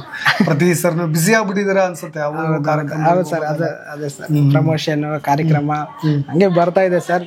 ನೋಡೋಣ ಸರ್ ಮುಂದೆ ಏನಾಗುತ್ತೆ. ನಂದು ಡ್ರೀಮ್ ಇದೆ ಸರ್, ಮನೆ ಕಟ್ಸ್ಕೋಬೇಕನ್ನೋದು. ಇದೇ ದೊಡ್ಡ ಡ್ರೀಮ್ ಸರ್ ನನಗೆ. ಲೈಫಲ್ಲಿ ಅದೊಂದು ಮನೆ ಕಟ್ಸ್ಕೊಂಡ್ಬಿಟ್ರೆ ನನ್ನ ಜೀವನಕ್ಕೊಂದು ದಾರಿ ಆಗ್ಬಿಡುತ್ತೆ ಸರ್ ಅಷ್ಟೇ. ಲೈಫಲ್ಲಿ ಹೋರಾಟ ಎಲ್ರಿಗೂ ಇರುತ್ತೆ ಸರ್. ನಿಮ್ಮದೇ ಆದಂಥ ನಿಮ್ಮ ಜೀವನದ ಒಂದು ದೊಡ್ಡ ಹೋರಾಟ ಇದೆ ಸರ್. ಎಷ್ಟು ಹೀಯಾಳಿಸ್ತಾ ಇದ್ರು, ಕಿಂಡಲ್ ಮಾಡ್ತಿದ್ರು, ಅಪಹಾಸ್ಯ ಮಾಡ್ತಿರ್ತಾರೆ. ಎಲ್ಲರ ಲೈಫಲ್ಲಿ ಆ ಥರದ ಒಂದು ಹಿಂದೆಗಡೆಯಿಂದ ಮಾತಾಡೋದಿದೆ. ಈ ಹಂತಕ್ಕೆ ಬಂದಿಕ್ಕೆ ಏನು ಅನ್ಸುತ್ತೆ ಲೈಫಲ್ಲಿ? ಈ ಥರದನ್ನೆಲ್ಲ ನೋಡ್ಬೇಕು ಅನ್ಸುತ್ತಾ ಏನು ಅಂತ? ಇದೊಂದು ಅನುಭವ ಅಂತ ತಗೊತೀನಿ ಸರ್. ಲೈಫಲ್ಲಿ ನನಗೆ ಅನುಭವ ಇದ್ದಿಲ್ಲ, ಇದೊಂದು ಅನುಭವ. ಇದನ್ನ ನಾನು ಒಳ್ಳೆ ರೀತಿಯಿಂದ ಸ್ವೀಕರಿಸ್ತೀನಿ, ಯಾವುದೋ ಒಂದು ಕೆಟ್ಟ ರೀತಿ ಸ್ವೀಕರಿಸಲ್ಲ. ಒಳ್ಳೆ ರೀತಿಯಲ್ಲಿ ಸ್ವೀಕರಿಸ್ಕೊಂಡಿದ್ದೀನಿ. ಒಂದು ನನ್ನ ಸ್ವಂತ ಬುದ್ಧಿಲಿ ನನ್ನ ತಲೆಯಲ್ಲಿ ಏನಿದೆ, ಇವಾಗ ಏನು ಮಾಡಬೇಕು ಆ ಕೆಲಸನ ಮಾಡ್ಕೊಂಡು ತಪ್ತೀನಿ ಸರ್ ಅಷ್ಟೇ. ಬಂಧು ಬಳಗ ಎಷ್ಟು ಗಟ್ಟಿಯಲ್ಲಿ ನಿಂತಿದ್ದಾರೆ ನಿಮ್ಮ ಜೊತೆಗೆ? ಯಾರೂ ಇಲ್ಲ ಸರ್. ಇವಾಗ ಎಲ್ಲರೂ ಬರ್ತಾರೆ ಹಂಗೆ ಹಿಂಗೆ ಅಂತ. ಬಟ್ ನನ್ನ ಜೊತೆ ಗಟ್ಟಿಯಾಗಿ ನಿಂತಿರೋದು ನನ್ನ ತಾಯಿ ಅಷ್ಟೇ ಸರ್. ಅಷ್ಟು ಬಿಟ್ರೆ ನೀನು ಯಾರು ನಿಂತಿಲ್ಲ ಸರ್. ಹಂಗೆ ಸರ್, ಈಗ ಬೆಲ್ಲದ ಕಡೆ ನೋಡೋ ಬರೋದಲ್ಲ ಸರ್, ಅಷ್ಟೇ ಸರ್ ನಾನು ಹೇಳಕ್ಕೆ ಇಷ್ಟಪಡೋದು. ನನಗೆ ನನ್ನ ಜೀವನದಲ್ಲಿ ನಾನು ಏನಾದರೂ ಈ ಲೆವೆಲ್ಲಿಗೆ ಸಾಧನೆ ಮಾಡಿದ್ದೀನಪ್ಪ, ಈಗ ಒಂದು ಹೆಸರು ಮಾಡಿದ್ದೀನಿ ಅಂದರೆ ಇದು ನನ್ನ ತಾಯಿನೇ ಕಾರಣ ಸರ್ ನನಗೆ. ಅವರಿಂದನೇ ನಾನು ಇಂತನ ಬಂದು ತಾಯಿ ಅಗ್ನಿಕೊಂಡಿದ್ದೆ, ಅವನ ಆಶೀರ್ವಾದದಿಂದ ಪಡೆದು ಈ ಲೆವೆಲಿಗೆ ಬಂದು ಒಂದೇನಾದರೂ ಒಂದು ತುತ್ತನ್ನು ಊಟ ಮಾಡ್ತೀನಿ ಅಂದರೆ ನನ್ನ ತಾಯಿ ಅಗ್ನಿಕೊಂಡಿದ್ದೆ ಅಮ್ಮ ಸರ್. ಅಮ್ಮನ ಸ್ಯಾಕ್ರಿಫೈಸ್ ಏನೇನು ನೆನ್ಪು ಮಾಡ್ಕೊಳಕ್ಕೆ ಇಷ್ಟಪಡ್ತಾರೆ ಬಾಲ್ಯದಿಂದ ಹಿಡಿದು ಇಲ್ಲಿ? ಅಜ್ಜಿದು, ನಮ್ಮ ಅಜ್ಜಿದು ಸಿಕ್ಕಾಪಟ್ಟಿದೆ ಸರ್. ಅದ್ರ ಬಗ್ಗೆ ನನಗೆ ಒಂದು ಟೈಮಲ್ಲಿ ತುಂಬ ಹಸ್ಕೊಂಬಂದ್ಬಿಟ್ಟಿದ್ದೆ ಸರ್. ನಾನು ಫುಲ್ ಹಸ್ವಾಗ್ಬಿಟ್ಟಿತ್ತು. ನಮ್ಮ ಅಜ್ಜಿ ಬೇರೆ ಮನೇಲಿಲ್ಲ, ಕೆಲ್ಸಕ್ಕೆ ಹೋಗಿದ್ದಾರೆ, ಸಾಯಂಕಾಲ ಬರ್ತಾರೆ. ಊಟ ಬೇರೆ ತಂದಿಟ್ಟು ಹೋಗಿಲ್ಲ, ಹೆಂಗೆ ಮಾಡೋದು ಏನು ಮಾಡೋದು ಅಂತ. ನಾನು ಸಾಯಂಕಾಲ ಬಂದು ಅಮ್ಮ ಹತ್ರ ಜಗಳ, ಅಮ್ಮ ನಾನು ಊಟ ಇಟ್ಟೋಗಿಲ್ಲ, ನಾನು ಮುಂಜಾನೆ ಊಟನೂ ಮಾಡಿಲ್ಲ, ಹಿಂಗೆ ಇದ್ದೀನಿ ನಾನು ಬೆಳಗ್ಗೆಯಿಂದ ಅಂದೆ. ನಮ್ಮ ಅಜ್ಜಿ ತನ್ನ ಬುತ್ತಿ ಊಟ ಮಾಡಿಲ್ಲ. ನನಗೆ ಯಾಕೆ ಅದು ಹಾಕತ್ತೈತೆ, ನನಗೆ ಊಟ ಮಾಡಂಗೆ ಅನಿಸ್ಲಿಲ್ಲ, ಯಾಕೆ ಅಂತ ನೆನ್ಸಕತ್ತಿದ್ದೆ ಅಂತ ನೋವಂಗೆ ಅಂದೆ. ತನ್ನ ಬುತ್ತಿ ಊಟ ಮಾಡೋದು ನನಗೆ ಕೊಟ್ಟಳು. ಆ ಬುತ್ತಿ ಊಟ ಮಾಡಿಲ್ಲ, ಒಂದು ಅಗಳು ಊಟ ಮಾಡಿಲ್ಲ ನಮ್ಮ ಅಜ್ಜಿ. ಆ ಬುತ್ತಿ ನನಗೆ ಕೊಟ್ಟಳು. ನಾನು ಅದನ್ನು ಊಟ ಮಾಡಿದೆ. ನೀವು ಊಟ ಮಾಡಿದೆ ಅಂದೆ. ನಾನು ಎಲ್ಲ ಉಂಡಿಲ್ಲ, ನಾನು ಊಟ ಮಾಡೀನಿ, ನೀವು ಊಟ ಮಾಡೋದ್ರಾಗ ಅಲ್ಲಿ ಬಂದಿರ್ತಾರಲ್ಲ ಅವ್ರ ಜೊತೆ ಕೂತ್ಕೊಂಡು ಊಟ ಮಾಡೀನಿ, ಇದು ಉಳಿದಿತ್ತು, ಅದಕ್ಕೆ ಊಟ ಮಾಡಿಬಿಡು ನೀನು ಅಂತ. ಈ ಥರ ನಮ್ಮ ಅಜ್ಜಿ ಗುಣ. ನನಗೆ ಅಜ್ಜಿ ಅನ್ನೋಕ್ಕೋಗಲ್ಲ, ತಾಯಿ ಅಂತೀನಿ ನಾನು. ಒಬ್ಬ ಕಲಾವಿದಂಗೆ ಈ ಜಾತಿ, ಈ ಧರ್ಮ ಯಾವುದೂ ಅಡ್ಡಿ ಆಗಬಾರ್ದು. ನಾನು ಪರ್ಟಿಕ್ಯುಲರಾಗಿ ಆ ಥರ ಕೇಳ್ತೀನಿ. ಈಗಲೂ ಸಹಿತ ನಿಮ್ಮಲ್ಲಿ ಇರ್ತಕ್ಕಂಥ ಈ ಒಂದು ಅಪಾರವಾದಂಥ ಕಲಾವಿದ ಜ್ಞಾನ ಸಂಪತ್ತು, ಅದನ್ನು ಕೂಡ ಎಲ್ಲೋ ಒಂದು ಕಡೆ ಜಾತಿ ಕಡೆಯಿಂದ ವರ್ಗೀಕರಿಸೋದು ಏನಾದರೂ ಇದೆಯಾ? ಆ ಥರದ ಕಹಿ ನೆನಪುಗಳು ಆಗಿದಾವ ನಿಮಗೆ? ಇಲ್ಲ, ಆ ಥರ ಏನಾಗಿಲ್ಲ ಸರ್. ಆ ಥರ ಏನು, ಎಲ್ಲರೂ ಪ್ರೀತಿ ತೋರಿಸ್ತಾರೆ ಸರ್. ಎಲ್ಲ ಒಂದೇ ಸರ್, ನಾವು ಮಾಡ್ಕೊಂಡಿದ್ದೀವಿ ಅಷ್ಟೇ. ಎಲ್ಲರೂ ಸರ್, ಈಗ ನಮ್ಮ ಕೈಲಿರೋ ಬ್ಲಡ್ ಬೇರಲ್ಲ, ಅವ್ರ ಕೈಲಿರೋ ಬ್ಲಡ್ ಬೇರೆ ಒಂದೇ ಅಲ್ವಾ? ಆ ಥರ ಯಾವ್ದು ನನಗೆ ಬಂದಿಲ್ಲ ಸರ್. ಎಲ್ಲರೂ ಸಪೋರ್ಟ್ ಮಾಡ್ತಿದ್ದಾರೆ ಸರ್, ಎಲ್ಲರೂ ಪ್ರೀತಿ ತೋರಿಸ್ತಾ ಇದ್ದಾರೆ. ಅವ್ರ ಪ್ರೀತಿನ ಋಣಿಯಾಗಿರ್ತೀನಿ ಸರ್ ನಾನು. ಮುಂದೆ ಮದುವೆ ಆ ಥರದ್ದು ಏನಾದ್ರು ಕನಸುಗಳು, ಇಲ್ಲ ಆಫರ್ಸ್ಗಳೇನಾದ್ರು ಬರ್ತಾ ಇದೆ? ಇಲ್ಲ, ಆ ಥರ ಯಾವುದಿಲ್ಲ ಸರ್. ನನ್ನ ಲೈಫಲ್ಲಿ ನಾನು ಮನೆ ಕಟ್ಸ್ಕೋಬೇಕು, ಮನೆ ಕಟ್ಸ್ಕೊಂಡು ನಾನು ಒಂದು ಸ್ವಲ್ಪ ಮದುವೆ ಆಗ್ಬೇಕು ಅನ್ನೋದಿದೆ ಸರ್. ನನ್ನ ಡ್ರೀಮ್ ಸರ್. ಫಸ್ಟ್ ಮನೆ ಕಟ್ಸ್ಕೊಂಡು ಮದುವೆ ಅಲ್ತನ ಆಗಲ್ಲ ಸರ್. ಅದು ಏನೇ ಕಷ್ಟ ಇದ್ರೂ ಮನೆ ಕಟ್ಸೇ ಆಗ್ತೀನಿ ಸರ್. ಯಾಕಂದರೆ ನನ್ನ ಡ್ರೀಮ್ ಸರ್ ಅದು. ಯಾಕಂದರೆ ನಾನು ಈಗ ಒಂದು ಡ್ರೀಮ್ಗೆ ಒಂದು ಅರ್ಥ ಸಿಗಬೇಕಲ್ಲ. ಇವಾಗ ಕರ್ಕೊಂಬಂದ್ವಿ, ಏನೂ ಇಲ್ಲ, ಸುಮ್ಮನೆ ಪಾಪ ಅವ್ರ ತಂದೆ ತಾಯಿ ನಂಬ್ಕೊಂಡ್ ಬಂದಿರ್ತಾರೆ ನಮ್ಮಿಂದ. ಅವ್ರಿಗೆ ತೊಂದರೆ ಆಗ್ಬಾರ್ದಲ್ಲ. ನಮ್ಮಿಂದ ಬಂದ್ಮೇಲೆ ನೋವು ಕಾಣಬಾರ್ದು, ಖುಷಿ ಕಾಣಬೇಕು. ಒಬ್ಬ ಸಿಂಗರ್ ಮನೆಗೆ ಬಂದಿದ್ದೀನಪ್ಪ, ಒಬ್ಬ ಸೆಲೆಬ್ರಿಟಿ ಇದ್ದಾನೆ, ಚೆನ್ನಾಗಿ ನೋಡ್ಕೊಂತಾನೆ ಒಂದು ಕಾನ್ಸೆಪ್ಟ್ ಇರುತ್ತೆ ಅವ್ರ ತಲೆಯಲ್ಲಿ. ನಾವಿಲ್ಲಿ ಬಂದ ಕಟ್ಟೆನೆ ನಮ್ಮ ಕಡೆ ಏನೋ ಸ್ವಲ್ಪ ದುಡ್ಡು ಇರುತ್ತೆ, ಅವಳು ಏನೋ ಕೇಳ್ತಾ ಇರ್ತಾರೆ, ಹಿಂಗೆ ಮನೆ ಏನಿದು ಅನ್ಸ್ಬಾರ್ದಲ್ಲ. ಅದಕ್ಕೆ ಜೀವನದಲ್ಲಿ ಒಂದು ಹಂತಕ್ಕೆ ನಿಂತ ಮೇಲೆ ಮದುವೆ ಆಗ್ಬೇಕು ಅನ್ನೋ ಡಿಸಿಷನ್ ತಗೊಂಡಿದ್ದೀನಿ ಸರ್, ಸಿಕ್ಕಾಪಟ್ಟೆ ತಗೊಂಡಿದ್ದೀನಿ. ಅವರು ಏನಾದ್ರು ಸಿಂಗರ್ ಆಗಿರ್ಬೇಕು ಅಂತ, ಅಥವಾ ಇಲ್ಲೇ ಗ್ರಾಮೀಣ ಪ್ರದೇಶದವ್ರೆ ಆದ್ರೂ ಸಿಂಗರ್ ಆಗಿರ್ಬೇಕು, ಸಿಂಪಲ್ ಸಿಂಗರ್ ಆಗಿರ್ಬೇಕು. ಸಿಂಗರ್ ಆಗಿರ್ಬೇಕು. ಈಗ ನೆಕ್ಸ್ಟ್ ಯಾವ್ದಾವ್ದು ಆಫರ್ ಬಂದಿದೆ ಸದ್ಯ ನಿಮಗೆ? ಅದೇ ಸರ್, ಅರ್ಜುನ್ ಜನ್ಯಶೇಖರ್ದು ಒಂದು ಬಂದಿದೆ, ಒಂದೆರಡು ಸಾಂಗ್ ಬಂದಿದೆ ಸರ್, ಶಾರ್ಟ್ ಮೂವಿ ಸಾಂಗ್ಸ್ ಎಲ್ಲ ಬರ್ತಾ ಇದ್ದಾವೆ. ಅಷ್ಟು ಬಿಟ್ರೆ ಇನ್ಯಾವುದು ಬಂದಿಲ್ಲ ಸರ್. ಇಂಡಿಯನ್ ಐಡಲ್ ಬಂದಿತ್ತು, ನಾವು ಹೋಗ್ಲಿಲ್ಲ. ಹೌದಾ? ಬಂದಿತ್ತು, ಮೊನ್ನೆ ಕಾಲ್ ಮಾಡಿದ್ರು. ನಮಗೆ ಸ್ವಲ್ಪ ಮನೆದೊಂದು ಪ್ರಾಬ್ಲಮ್ ಇದೆ ಸರ್, ಸ್ವಲ್ಪ ದುಡ್ಡು ಗಿಡ್ಡು ನೋಡ್ಕೋಬೇಕಲ್ಲ, ಹಾಗಾಗಿ ಹೋಗೋಕ್ಕಾಗಲಿಲ್ಲ ಸರ್. ಗೆಳೆಯರು ಎಷ್ಟು ಸ್ಟ್ರೆಂತ್ ಆಗಿ ನಿಂತಿದ್ದಾರೆ ಸರ್ ನಿಮಗೆ? ನಿಮ್ಮ ಸ್ನೇಹಿತರು ಚೆನ್ನಾಗಿ ನಿಂತಿದ್ದಾರೆ. ಇಲ್ಲಿ ಉಷಾನಿ ಆಗಿರ್ಬೋದು, ಇವರು ಸರಿಗಮಪಕ್ಕೆ ಬಂದಿದ್ರು ಒಂದು ಟೈಮ್, ನೋಡಿದ್ದೀರಾ? ಅಜ್ಜಿ ಜೊತೆ ಆಳ್ಬೇಕಾದ್ರೆ ಕಣ್ಣೀರು ಒರೆಸ್ತಾ ಇದ್ರು ಅವರು ಇವರು. ಆಮೇಲೆ ಇನ್ನೊಬ್ರು ಹುಸೇನಪ್ಪ ಇವ್ರು ಆಗಿರ್ಬೋದು. ಇವರು ನಾನು ಯಾವ ಪ್ರತಿಯೊಂದು ಕ್ಷಣದಾಗೂ ನನಗೆ ಹಿಂಗಿದೆ ಪಾಪ ಹೋಗಮ್ಮ ಅಂತಂದ್ರೆ, ಬಾ ಇಲ್ಲಿದೆ ಹೋಗಮ್ಮ, ಕರ್ಕೊಂಡು ಹೋಗ್ತಾರೆ. ತುಂಬಾ ಸಪೋರ್ಟಿವ್ ಆಗಿದ್ದಾರೆ, ಚೆನ್ನಾಗಿದ್ದಾರೆ. ಏನೇ ಒಂದು ಪ್ರಾಬ್ಲಮ್ ಇದ್ರೆ ಎಲ್ಲಿದ್ದು ಹೇಳ ಬರ್ತೀನಿ ಅಂತ ಹೇಳ್ತಾರೆ. ತುಂಬಾ ಒಂದು ಅಣ್ಣನ ತರ ಇಲ್ಲಿಯವ್ರ ಸರ್ ಲೋಕಲ್. ನೋಡಿ, ನಿಮ್ಗೆ ಆರಂಭದಲ್ಲಿ ಚೈಲ್ಡ್ಹುಡ್ ಫ್ರೆಂಡ್ ಏನೋ, ಇದಾದ್ಮೇಲೆ ಹೆಂಗ್ ಸರ್ ಇವರು? ಅಂದ್ರೆ ಸ್ವಲ್ಪ ಚಿಕ್ಕ ವಯಸ್ಸಿಂದ ಸರ್, ಇಲ್ಲ ಜೊತೆಗೆ ನನಗಿನ್ನ ಸ್ವಲ್ಪ ದೊಡ್ಡವ್ರು ಸರ್, ಒಂದು 3 ವರ್ಷ. ಸ್ವಲ್ಪ ಅವರು ಅಂದ್ರೆ ಒಂದು ಪ್ರೀತಿ ಹುಟ್ಟು ಸರ್. ಈಗ ಅದಕ್ಕೆ ಸ್ನೇಹ ಅನ್ನಲ್ಲ, ಒಂಥರ ಮಾಮ ಅಂತೀನಿ, ಒಂದ್ಸಲ ಅಳಿಯ ಅಂತಾನೆ, ಒಂದ್ಸಲ ಅಣ್ಣ ಅಂತೀನಿ, ಹೇಳ್ತಂಬ ಅಂತಾನೆ, ಹಂಗೆ. ನೋಡಿ, ಈಗ ಈ ಲೆವೆಲ್ಗೆ ಈ ಮಟ್ಟಿಗೆ ಬಹಳಷ್ಟು ಹೆಸರು ಮಾಡಿದ್ದಾರೆ. ಡ್ಯಾಮೇಶ್ ಅಂದ್ರೆ ಎಲ್ರಿಗೂ ಗೊತ್ತಾ, ಆಲ್ಮೋಸ್ಟ್ ಅಲ್ಲ. ನೀವು ಅವ್ರ ಜೊತೆಗೆ ಇರ್ತೀರಿ, ಪ್ರತಿನಿತ್ಯ ಪ್ರತಿ ಕ್ಷಣಗಳನ್ನ ಕಳೀತಿರ್ತೀರಿ, ಜೊತೆ ಹೋಗ್ಬೇಕಾದ್ರೆ ಜನರ ರಿಯಾಕ್ಷನ್ಸ್ ಎಷ್ಟು ಎಕ್ಸೈಟ್ ಆಗ್ತೀರಿ ನೀವು? ಭಾಳ ಖುಷಿ ಆಗುತ್ತೆ ಸರ್. ಮತ್ತೆ ಬೈಕಲ್ಲಿ ಹೋಗ್ಬೇಕಾದ್ರೆ, ಹೊರಗಡೆ ಎಲ್ಲ ಸುತ್ತಾಡ್ಬೇಕಂದ್ರೆ ಫ್ಯಾನ್ಸ್ಗಳು ಓಡಾಡ್ ಬರೋದು, ಎಲ್ಲ ಬೈಕಲ್ಲಿ ಹೋಗ್ಬೇಕಂದ್ರೆ ನಿಲ್ಸ್ಕೊಳ್ಳೋದು. ಏನ್ ಕಾಂಪ್ಲಿಮೆಂಟ್ ಕೊಡ್ತಾರೆ ಹೆಚ್ಚಾಗಿ ಅವ್ರಿಗೆ? ಎಷ್ಟು ಚೆನ್ನಾಗಿದೆ ಸಕ್ಕತ್, ನಮ್ಮ ಮನಿಗ್ ಬಾ ಕಾಲ್ ತಪ್ಸ್ಕೊಂಡು ನಮ್ಮ ಮನಿಗ್ ಬಾಪ, ಅಪ್ಪ ಅಮ್ಮ ಇಲ್ಲ ನಾವಿದ್ದೀವಿ ಬಾ ಅಂತ ಅಷ್ಟು ಖುಷಿಯಿಂದ ಮಾತಾಡ್ಸೋದು, ಫೋಟೋ ತಗೊಳ್ಳೋದು, ಬಹಳ ಹೆಮ್ಮೆ ಗೌರವ ಕೊಡ್ತಾರೆ. ಬಹಳ ಖುಷಿ ಆಗುತ್ತೆ ನಾವು ಜೊತೆಗೆ ಇರ್ತವಲ್ಲ, ನಮ್ದು ಈ ಮಟ್ಟಕ್ಕೆ ಬಹಳ ಖುಷಿ ಆಗುತ್ತೆ. ಅವ್ರಿಗೆ ಅಪ್ಪ ಅಮ್ಮ ಇಲ್ಲ ಅನ್ನೋ ಸ್ಥಾನವನ್ನು ನಾವು ತುಂಬ್ತೀವಿ ಬಾ ಅಂತ ಕರೀತಾರಲ್ಲ ನೋಡಿ, ಅದು ದೊಡ್ಡ ಗುಣ. ಅದು ನಿಮ್ಗೆ ಬಹಳ ದೊಡ್ಡ ಮಟ್ಟಿಗಿನ ಧೈರ್ಯ ಕೊಟ್ಟಿರೋದು ಅದೇ ಅನ್ಕೋತೀನಿ ನಾನು. ಹೌದು ಸರ್, ಅದೇ ಸರ್ ನಿಜ. ಇವತ್ತು ನಾನು ಏನಾದ್ರು ಒಂದು ಸಾಧನೆ ಮಾಡ್ಬೇಕಂದ್ರೆ ಅದೇ ಜನರದ್ದು ಪ್ರೀತಿನೇ ಸರ್. ಇವತ್ತು ನಾನು ನೆಕ್ಸ್ಟ್ ಯಾವ್ದೋ ಒಂದು ಶೋಗೆ ಹೋಗ್ಬೇಕಂದ್ರೆ ಜನರ ಪ್ರೀತಿ ಬೇಕು ಸರ್, ನನ್ ಸಪೋರ್ಟು ಬೇಕು. ನಾನು ಹೆಂಗಿರ್ಬೇಕು, ಅವ್ರಿಗೆ ಬೇಕಾಗಂಗೆ ಇರ್ಬೇಕಲ್ವಾ. ನಾನು ಅವ್ರೇನೇ ಮಾತಾಡ್ಸಿದ್ರು ಚೆನ್ನಾಗಿ ಮಾತಾಡ್ಸ್ಕೊಂಡು, ಅವ್ರೇನು ಹೇಳಿದ್ರು ಹ್ಞೂ ಅನ್ಕೊಂಡು ಹೋಗ್ತೀನಿ ಸರ್. ಮನುಷ್ಯ ತಾಳ್ಮೆ ಬಹಳ ಮುಖ್ಯ. ನಂದೇ ತಪ್ಪಿದ್ರು ಅವ್ರದೇ ತಪ್ಪಿದ್ರು ನಾನು ಸಾರಿ ಕೇಳ್ತೀನಿ ಸರ್ ಈ ವಿಷಯದಲ್ಲಿ ನಾನು. ಯಾಕಂದ್ರೆ ನನಗೊಂದು ನೇಮ್ ಕೊಟ್ಟಿದ್ದಾರೆ, ಅದನ್ನ ನಾನು ಮರಿಬಾರ್ದು. ಯಾವುದೇ ವಿಷಯಕ್ಕೆ ಆ ಥರ ಯೋಚನೆ ಮಾಡ್ತೀನಿ ಸರ್ ನಾನು. ಪ್ರತಿಯೊಬ್ಬರು ಕೂಡ ಒಂದು ರಿಯಾಲಿಟಿ ಶೋದಲ್ಲಿ ಒಂದು ಒಳ್ಳೆ ಹೆಸರು ಸಿಗುತ್ತೆ, ಅದನ್ನ ಹಾಗೆ ಕೀಪ್ ಮಾಡ್ಕೊಂಡು ಹೋಗ್ತಾರೆ. ಸಿಂಗರ್ಸ್ಗಳು ಆ ಥರದೊಂದು ಬ್ಲ್ಯಾಕ್ ಮಾರ್ಕ್ ಬಹಳಷ್ಟು ಕಮ್ಮಿ. ಬಟ್ ರಿಯಾಲಿಟಿ ಶೋಗಳಿಂದ ಹೊರಗೆ ಬಂದ್ಮೇಲೆ ಅವರ ಲೈಫ್ ಆ ಕಡೆ ಈ ಕಡೆ ಬಹಳ ದಿಕ್ಕಾಪಾಲಾಗಿರೋದು ಇದೆ. ಅನೇಕರ ಜೀವನ ಅದೇ ರೀತಿ ಆಗಿದೆ. ಲೈಫಲ್ಲಿ ಯಾವ ರೀತಿಯಾದ ಮೌಲ್ಯಗಳನ್ನು ಅಳವಡಿಸ್ಕೋಬೇಕು ಅಂತ ಹೇಳ್ತಾರೆ ನೀವು? ನಿಮ್ಮ ಗುಣಗಳಿಗೆ ಸಂಬಂಧಪಟ್ಟಂಗೆ ಅವರು ಮುಂದೆ ಈ ಒಂದು ನೇಮು ಫೇಮಸ್ ಸಿಕ್ಕ ನಂತರವೂ ಕೂಡ ಅವ್ರು ಹೇಗೆ ಅದನ್ನು ಉಳಿಸ್ಕೊಂಡು ಹೋಗ್ಬೇಕು ಅಂತ ಅನ್ಸೋದು ನಿಮಗೆ? ಹೇಗಿಲ್ಲ, ಜನರದ್ದು ಒಂದು ಪ್ರೀತಿ ಇರುತ್ತೆ, ಉಳಿಸ್ಕೋಬೇಕು. ಅದನ್ನ ಯಾವುದೋ ಒಂದು ಹುಡುಗಿ ಲವ್ ಆಗಿರ್ಬೋದು, ಅಥವಾ ಒಂದು ಕುಡಿಯೋ ಚಟ ಆಗಿರ್ಬೋದು, ಸ್ಮೋಕ್, ಇವೆಲ್ಲ ಯಾವ್ದು ಇರಬಾರ್ದು ಅಂತೀನಿ ನಾನು. ಹೋದ್ರೆ ಜನರಿಗೆ ಇಷ್ಟ ಆಗಲ್ಲ. ಯಾಕಂದ್ರೆ ನಾವು 4 ಗಾಡೆ ಮಧ್ಯೆ ಮಾಡ್ತಾ ಇರ್ಬೋದು, ಒಂದಲ್ಲ ಒಂದೇ ಅದು ಗೊತ್ತಾಗುತ್ತೆ. ಅದು ಗೊತ್ತಾದ್ಮೇಲೆ ನೀವು ಅಷ್ಟು ವರ್ಷ ಮಾಡಿದ ಸಾಧನೆ ಒಂದೇ ವಿಷಯದಲ್ಲಿ ಹಾಳಾಗ್ಬಿಡುತ್ತಲ್ಲ. ಯೋಚನೆ ಮಾಡ್ಬೇಕು. ಇವಾಗ ನಾವು 10 ಜನ ಹುಡುಗಿರು ಮಾಡಿದ್ರು, ಲಾಸ್ಟಲ್ಲಿ ಒಬ್ಬರ ಜೊತೆ ನಾವು ಜೀವನ ಮಾಡ್ಬೇಕು, ಅದನ್ನ ಮರಿಬಾರ್ದು ನಾವು. ಅದನ್ನ ತಲೆಯಲ್ಲಿ ಇಟ್ಕೊಂಡ್ರೆ ಮನುಷ್ಯ ಅದು ಉದ್ಧಾರ ಆಗ್ತಾನೆ. ಇವಾಗ ಏನೋ ನಮ್ಗೀಗ ನಾವು ಒಂದು ನೇಮ್ ಸಿಕ್ಕಿದೆ ಅಂದ್ರೆ ಎಲ್ಲರೂ ಬರ್ತಾರೆ, ಚೆನ್ನಾಗಿರೋ ಹುಡುಗಿರು ಬರ್ತಾರೆ, ಧ್ಯಾಮೇಶ ನಿಮ್ನ ಇಷ್ಟಪಡ್ತೀನಿ ಅಂತ ಹೇಳ್ತಾರೆ. ಅದಕ್ಕೆ ನಾವು ಮರಳಾಗಬಾರ್ದು. ಫಸ್ಟ್ ನಮ್ಮ ಫೋಕಸ್ ನಮ್ಮ ಸಾಧನೆ ಕಡೆ ಗಮನ ಕೊಡಬೇಕು. ಆ ಫೋಕಸ್ ಆದ್ಮೇಲೆ 1000 ಜನ ಬರ್ತಾರೆ, ಅದ್ರಲ್ಲಿ ನಮ್ಗೆ 1000 ಜನ ಬೇಕು ಅಂತ ನಾವು ಆಸೆ ಪಡಬಾರ್ದು. ನಮ್ಗೆ ಯಾರು ಇಷ್ಟ, ನಮ್ಗೆ ಚೆನ್ನಾಗಿ ನೋಡ್ಕೊಂತಾರ, ನಮ್ಮ ಜೊತೆ ಚೆನ್ನಾಗಿರ್ತಾರೆ ಅನ್ಕೊಂಡು ಅವ್ರ ಮನೇಲಿ ಮಾತಾಡ್ಕೊಂಡು ಕೇಳ್ಕೊಂಡಾದ್ರೆ ಒಂದು ಓಕೆ. ಆ ಥರ ಬಾಂಡಿಂಗ್ ಇರಬಾರ್ದು ಅಂತೀನಿ ಸಾಧಕರಿಗೆ. ಇರಬೇಕು, ಹೆಂಗಿರಬೇಕು, ನಿಮ್ಮ ಸಂಬಂಧಿಕರು, ನಿಮ್ಮ ಸೊಸೆ ಆಗಿರ್ಬೋದು, ಅದು ಬಾಂಡಿಂಗ್ ಇದ್ರೆ ಏನು ಕಾಣಲ್ಲ. ಅವೇ ಮನೆಯಲ್ಲ ಬಿಡಪ್ಪ ನಡೆದೋಗುತ್ತೆ. ಹೊರಗಡೆ ಬಾಂಡಿಂಗ್ ಆದರೆ ಇದಾಗಲ್ಲ. ಜೊತೆಗೆ ಬಾಳು ಬೆಳಗುಂದಿ ಅವ್ರದ್ದು ಸಿಂಗಿಂಗ್ ಬಗ್ಗೆ ಸ್ವಲ್ಪ ಕೆಲವೊಂದು ಕಡೆ ಎಲ್ಲೋ ಟ್ರೋಲ್ಗಳು ಅವೆಲ್ಲ ಕೇಳಿಬಂದು ಎಷ್ಟು ಬೇಜಾರಾಗುತ್ತೆ. ಇವೆಲ್ಲ ಜೊತೆ ಒಟ್ಟೊಟ್ಟಿಗೆ ಸಿಂಗರ್ಸ್ಗಳಾಗಿದೆ. ತುಂಬಾನೇ ಬೇಜಾರಾಗಿದೆ ಸರ್. ಅವನು ಪಾಪ ಒಳ್ಳೆ ಸಿಂಗರ್ ಸರ್ ಅವರು. ಸ್ವಲ್ಪ ಅಂದ್ರೆ ಫಿಲಿಮ್ ಸಾಂಗ್ಸ್ ಆಡಕ್ ಬರಲ್ಲ ಅವ್ರಿಗೆ. ಆಕ್ಚುಲಿ ಜಾನಪದ ಅವ್ರಿಗೆ ಎಷ್ಟು ಬೇಕು ಅಷ್ಟು ಕಲ್ತು ಆಡ್ತಾ ಇದ್ರು. ಏನೋ ಹಂಗೆ ಸರ್, ಜನರದು ಹೆಂಗಿತ್ತು ಹೇಳಕ್ಕಾಗಲ್ಲ ಸರ್. ಬಟ್ ಒಳ್ಳೇದಾಗ್ಲಿ ಸರ್ ಅವ್ರಿಗೆ. ಒಳ್ಳೆ ಮನುಷ್ಯ, ರೆಸ್ಪೆಕ್ಟ್ ಕೊಡ್ತಾನೆ. ಈಗ ನಾನು ಮಾತಾಡಿ ಸರ್ ಅಣ್ಣ ಅಂತಿದ್ದೆ. ಒಳ್ಳೆ ಬಾಂಡಿಂಗ್ ಸರ್ ನಮ್ಮಿಬ್ಬರ ನಡುವೆ. ನನಗೆ ಅವ್ನು ಗೆದ್ರು ಬೇರೆ ಇದ್ದಿಲ್ಲ ಸರ್, ನಾನು ಗೆದ್ರು ಬೇರೆ ಅಂತ ಈಗಲೂ ಹೇಳ್ತಾ ಇದ್ದೆ. ನಾನು ಅದೇ ಹೇಳ್ತಿದ್ದೆ, ನೀನು ಗೆದ್ರೆ ನನಗೆ ಖುಷಿಯಪ್ಪ, ನಾನೇ ಗೆಲ್ಬೇಕಂತೇಳಿ. ನೀನು ಗೆದ್ರೆ ನನಗೂ ಖುಷಿ, ಯಾಕಂದ್ರೆ ನೀವು ಒಂದು ನೇಮ್ ತೊಗೊಂಡಿದ್ಯಾ, ನಿನಗೆ ಒಳ್ಳೆ ಜನ ಸಪೋರ್ಟ್ ಇದೆ. ನೀನು ಗೆದ್ರು ಖುಷಿಯಲ್ಲಿ ನಾನು ಅವ್ನು ಹೇಳ್ತಿದ್ದೆ, ನಿನಗೆ ನಿನಗೆ ಒಂದು ಏನಪ್ಪ ಕಷ್ಟದಲ್ಲಿದೆ, ನಿನ್ಗೆ ಆಗ್ಬೇಕು ಕಾಣೋ ಅಂತಿದ್ದೆ. ಒಳ್ಳೆ ಮನುಷ್ಯರು, ಒಳ್ಳೆ ವ್ಯಕ್ತಿ. ನೋಡೋರ್ ಜನಕ್ಕೆ ಕಾಣುತ್ತೆ, ಬಟ್ ಅವ್ರು ಒಳ್ಳೆ ಮನುಷ್ಯ ಚೆನ್ನಾಗಿದೆ ಸರ್. ನಾನು ನೋಡಿದ ಪ್ರಕಾರ ಒಳ್ಳೆ. ನಾನು ಅವ್ರ ಸಂದರ್ಶನ ಮಾಡಿ ತುಂಬಾ ಫ್ರೆಂಡ್ಲಿ ವ್ಯಕ್ತಿ. ಬಟ್ ಈ ತರದ ಕಮೆಂಟ್ಸ್ಗಳು ಅವ್ರಿಗೆ ಟ್ರಿಗರ್ ಆಗುತ್ತಾ ನಿಮಗೆ? ಸೀರಿಯಸ್ಲಿ ನೀವು ಕಮೆಂಟ್ಸ್ಗಳನ್ನೆಲ್ಲ ನೋಡ್ತಾ ಇರ್ತೀರಾ? ನೋಡಿದ್ದೀನಿ ಸರ್, ಆಲ್ಮೋಸ್ಟ್ ನೋಡಿದ್ದೀನಿ. ನನಗೂ ಸ್ವಲ್ಪ ಬೇಜಾರಾಯ್ತು. ನಾನು ಏನಪ್ಪ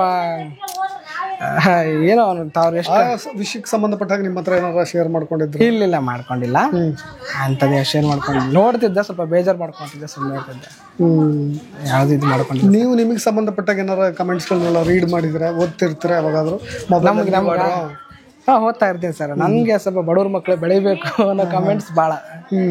ಯಾಕಂದ್ರೆ ನಾನು ಬಂದಿರೋದು ಬಡತನಲ್ಲ, ಅಲ್ಲಿಂದ ಬಂದಿರೋದೇ ಒಳ್ಳೆ ಬಡವ್ರ ಮಕ್ಳು ಬೆಳಿಬೇಕು, ಗೆಲ್ಬೇಕು, ಈ ತರ ವಿನ್ನರ್ ಆಗ್ಬೇಕು. ದ್ಯಾಮೇಶ್ ವಿನ್ನರ್ ಒಂದು ಫೌಂಡಿಂಗ್ ನಡ್ತಿತ್ತು ನನಗೆ. ಬಾಳುಗೆ ದ್ಯಾಮೇಶ್ ಗೆಲ್ತಾನ, ಬಾಳು ಗೆಲ್ತಾನೆ. ಆಲ್ಮೋಸ್ಟ್ ನನಗೂ ಸ್ವಲ್ಪ ಕಾಮೆಂಟ್ ಜಾಸ್ತಿ ಆಗ್ತಿದೆ. ಈಗ ಬಾಳು ಆಲ್ರೆಡಿ ಬೆಳೆದಿದ್ದಾನೆ, ದ್ಯಾಮೇಶ್ಗೆ ಒಂದು ನೇಮು ಪ್ರೇಮ್ ಬೇಕು, ಹಂಗಾಗಿ ಅವ್ನು ಗೆದ್ರೆ ನಮ್ಗೆ ಖುಷಿ ಅಂತ ಹೇಳ್ತಾ ಇದ್ರು ಜನ. ನನ್ಗೆ ಅವ್ನು ಗೆದ್ರು, ಅವರು ಬಾಳು ಗೆದ್ರು ನನಗೆ ಖುಷಿ ಸರ್. ಯಾಕಂದ್ರೆ ನನ್ಗೆ ಚೆನ್ನಾಗಿದ್ವಿ ನಾವು, ಬಾಂಡಿಂಗ್ ಚೆನ್ನಾಗಿತ್ತು ನಮ್ಮಿಬ್ಬರು. ಯಾವ ಆ ಥರ ಏನೂ ಇಲ್ಲ, ಚೆನ್ನಾಗಿತ್ತು. ಅಣ್ಣ ತಮ್ಮರ ಥರ ಇದ್ವಿ ನಾವೆಲ್ಲ. ಇವಾಗ ನಾನು ಭಾಳ ಮಿಸ್ ಮಾಡ್ಕೊತೀನಿ ಎಲ್ಲರನ್ನು. ಸರಿ, ಈಗ ಪಿಂಕ್ ಕೇಳಿದಾಗ ಎಲ್ಲರೂ ಮಿಸ್ ಮಾಡ್ಕೊತಿದ್ವಿ. ಓ ಹಿಂಗೆಲ್ಲ ಚೆನ್ನಾಗಿದ್ವಲ್ಲ. ನನಗೆ ನಿಮ್ಮ ನಂಬರ್ ಶೇರ್ ಮಾಡಿದ್ದೆ ಬಾಳು ಅವರು. ಹೌದಾ? ಅವ್ರದ್ದು ಇಂಟರ್ವ್ಯೂ ಮಾಡಿದ್ವಿ ನಾವು. ಅದಾದ್ಮೇಲೆ ನಾನು ನಿಮ್ಮ ನಂಬರ್ ಕೇಳಿದೆ, ಸಂದರ್ಶನ ಮಾಡ್ತಿದ್ವಿ. ಅವರು ಮಾತಾಡಿದೆ, ಹಂಗೆ ನಂಬರ್ ಕೊಟ್ಟರು. ನಿಮ್ಗೆ ಒಂದೊಳ್ಳೆ ಎಲ್ಲರೂ ಕೂಡ ಒಂದೊಳ್ಳೆ ಏನಿಲ್ಲ. ಹೇಳ್ತಿಲ್ಲ ಅವ್ರಿಗೆ ಯಾವುದೋ ಒಂದು ಇದಿಲ್ಲ, ದುರಹಂಕಾರ, ನಾನು ಬೆಳೆದಿದ್ದೀನಿ ಅಹಂಕಾರ ಯಾವುದಿಲ್ಲ. ನಾನು ಹೇಳ್ದಲ್ಲ, ಈಗ ನೀವು ಮಾತಾಡಿಸಿದ್ರು ಅಣ್ಣನೇ ಅಂತಾನೆ ಮಾತಾಡಿಸ್ತಾರೆ. ಒಳ್ಳೆ ಮನುಷ್ಯ, ಜನಕ್ಕೆ ಏನು ಮಾಡೋಕ್ಕಿಲ್ಲ ಸರ್. ಇವಾಗ ಟ್ರೆಂಡ್ ಏನಿದೆ ಅದು ಹಂಗೆ ಆಗ್ತಾ ಇರುತ್ತೆ. ನನ್ನ ಪ್ರಕಾರ ಅವ್ನು ಎಷ್ಟು ಮಟ್ಟಿಗೆ ಕಲ್ತಿದ್ದಾನೆ, ಸ್ಟಾರ್ಟ್ ಇದ್ದಾನೆ, ದೊಡ್ಡ ಖುಷಿ ಅದು. ಬಟ್ ಆ ಫೀಲ್ಡ್ ಬಿಟ್ಟು ಈ ಫೀಲ್ಡಿಗೆ ಬರೋದಿದೆಲ್ಲ ದೊಡ್ಡ ಕಷ್ಟ. ಅಷ್ಟಾದ್ರೂ ಆಡಿದ್ನಲ್ಲ, ಆಡಿದ್ನಲ್ಲ, ಜನ ಒಪಿನ್ ಚೆನ್ನಾಗಿರ್ಬೇಕಿತ್ತು. ಏನೋ ಬ್ಯಾಡ್ ಲೆಕ್ಕ ಅನ್ಕೋಬೋದು ಅಷ್ಟೇ. ಬಡವರು ಮಕ್ಕಳು ಬೆಳಿಬೇಕು, ಇದೊಂದು ಟ್ಯಾಗ್ ಲೈನ್ ಮೇಲೆ ನೀವು ಫೇಮಸ್ ಆಗಿ. ಹೌದು ಸರ್. ಏನು ಹೇಳ್ತೀರಿ ಬಡವ್ರಿಗೆ? ನಮ್ಮ ಬಡತನವನ್ನು ನೋಡಿಕೊಂಡು ನಮ್ಮ ಕೈಗೆ ಇಟ್ಕೋದಿಲ್ಲ, ಅದು ನಮ್ಮ ಕೈಲಿ ಸಾಧನೆ ಅನ್ನೋದಲ್ಲ, ಅಲ್ಲಿ ಹೋಗ್ಲಿಕ್ಕೆ ಆಗೋದಿಲ್ಲ ಅಂತ ಪ್ರತಿಭೆ ಇದ್ದವರು ಕೂಡ ಬಹಳಷ್ಟು. ನಾನು ಒಂದೇ ಹೇಳೋದು, ಪ್ರಯತ್ನ ಯಾವತ್ತೂ ಬಿಡಬೇಡಿ. ಅದೆಷ್ಟೇ ಕಷ್ಟ ಆಗಲಿ, ಪ್ರಯತ್ನ ಬಿಟ್ಟರೆ ನೀವು ಸೋಲ್ತೀರಾ. ಇವಾಗ ನನ್ನ ಕೈಲಿ ನಾನು ಇವಾಗ ಆಗುತ್ತೆ ಅಂತ ಹೋಗಿರ್ತೀನಿ, 40 ಗಂಟೆ ಜನರೇಷನ್ ನೋಡಿದಾಗ ಅಷ್ಟು ಚೆನ್ನಾಗಿ ಆಡ್ತಾ ಬಿಡಪ್ಪ, ನಮ್ದೇನಾಗುತ್ತೆ ಇದು ಇರಬಾರ್ದು. ಅವ್ರ ಟ್ಯಾಲೆಂಟ್ ಅವ್ರಿಗೆ ಇರುತ್ತೆ, ನಮ್ಮ ಟ್ಯಾಲೆಂಟ್ ನಮ್ಗೆ ಇರುತ್ತೆ. ನಮ್ದೇನು ಟ್ಯಾಲೆಂಟ್ ತೋರಿಸ್ಬೇಕು. ಭಗವಂತ ಇದ್ದಾನೆ. ಬಡವರು ಈಗ ನೋಡಿ, ಪರದೇಶಿಗೆ ಪರಮಾತ್ಮ ಅಂತ. ನಾವು ಪರದೇಶಿಗೆ ಪರಮಾತ್ಮ ದಿಕ್ಕ ಅಂತ. ಹಂಗೆ ನಿಮ್ಗೆ ಆಗಲ್ವಾ? ನನ್ನಂತವನಿಗೆ ಮಾಡಿದ್ದಾನೆ, ಅವ್ರಿಗೆಲ್ಲ ಮಾಡಲ್ವಾ? ಮಾಡೇ ಮಾಡ್ತಾನೆ. ಅದರಲ್ಲಿ ಏನಿದೆ? ಈಗ ಒಂದು ಭಗವಂತ ಒಂದು ಕಣ್ಣಿರುತ್ತೆ, ಅವನ ಅನಾಥ ಅಂತ ದೇವ್ರಿಗೂ ಗೊತ್ತಿರುತ್ತೆ. ಅವನು ಎಲ್ಲಿ ಪರಮಾತ್ಮ ಯಾರಿಗೆ ಏನು ಕೊಡ್ಬೇಕು, ಯಾರಿಗೆ ಏನು ಇದು ಮಾಡ್ಬೇಕು ಅನ್ನೋದು ಬರ್ದಿಟ್ಟಿರ್ತಾನೆ. ಬಟ್ ನಮಗೆ ಗೊತ್ತಿರಾಗಲ್ಲ ಅಷ್ಟೇ. ಆ ಟೈಮು ಸಂದರ್ಭ ಬಂದಾಗ ತೋರಿಸ್ಕೊಡ್ತಾನೆ. ಇವಾಗ ನಂದೇ ಹೇಳ್ಕೊಳ್ಳಿ, ನಾನು ಎಲ್ಲಿ ದೇವಹ ಮಾಡ್ತಿದ್ದೆ, ನಾನು ಇದು ಹಿಂಗೆ ನೀನು ಹೇಳ್ದಂಗೆ ನನಗೆ ಅನ್ಕೊಂಡು ನಮ್ಮ ಎಲ್ಲಿ ಕರ್ಕೊತಾರೆ ಬಿಡಪ್ಪ, ನಾವು ಎಲ್ಲೆಲ್ಲಿ ಹೋಗ್ತೀವಿ. ಇವಾಗ ಟಾಪ್ ಫೈನಲಿಸ್ಟ್ ನಾನು, ಹೆಮ್ಮೆಯಿಂದ ಹೇಳ್ಕೊಬೋದು, ನಾನು ಫೈನಲಿಸ್ಟ್ ಇದ್ದೀನಪ್ಪ, ನನ್ನ ಸ್ಪಾನ್ಸರ್ ಪ್ರೈಸ್ ಇದೆ ಅಂದರೆ ನಾನು ಅಹಂಕಾರ ನಿಲ್ತಾರೆ, ಖುಷಿಯಿಂದ ಹೇಳ್ಕೊತೀನಿ.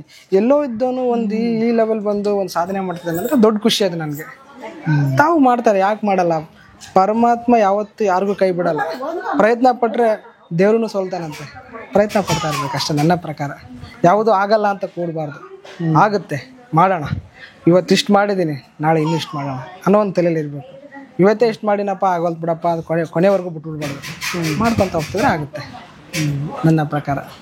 ನಿಮಗೆ ಹಣಕಾಸಿನ ಕೊರತೆ ಏನಿಲ್ಲ, ಕರೆಕ್ಟಾಗಿ ಏನೇನು ಪ್ರತಿ ವಾರ ಕೊಡ್ತಿದ್ದ ಆರ್ಥಿಕವಾಗಿ ಬರುತ್ತೆ. ಒಂದೇ ಪರ್ಟಿಕ್ಯುಲರ್ ಹೇಳ್ತಲ್ಲ. ಇಲ್ಲ, ಅದ್ರದ್ದು ಇನ್ನೊಂದೇನಂದ್ರೆ ಥ್ರಿಲ್ಲಿಂಗ್ ಪರ್ಫಾರ್ಮೆನ್ಸ್ ಅಂತ ಇರುತ್ತೆ ಸರ್. ಅದು ಥ್ರಿಲ್ಲಿಂಗ್ ಪರ್ಫಾರ್ಮೆನ್ಸ್, ಒಂದು ಥ್ರಿಲ್ಲಿಂಗ್ ಪರ್ಫಾರ್ಮೆನ್ಸ್ 10,000 ಅಂತ ಇರುತ್ತೆ. ನಮ್ಮ ಒಂದು 8 ಆಗಿದೆ, ಅಷ್ಟು ಬಿಟ್ರೆ ಏನಿಲ್ಲ. ಅಂದ್ರೆ ಹೊರಗಡೆ ಜನರು ಸ್ವಲ್ಪ ಸಹಾಯ ಆಗಿದೆ ಸರ್, ಹಂಗೇನಿಲ್ಲ.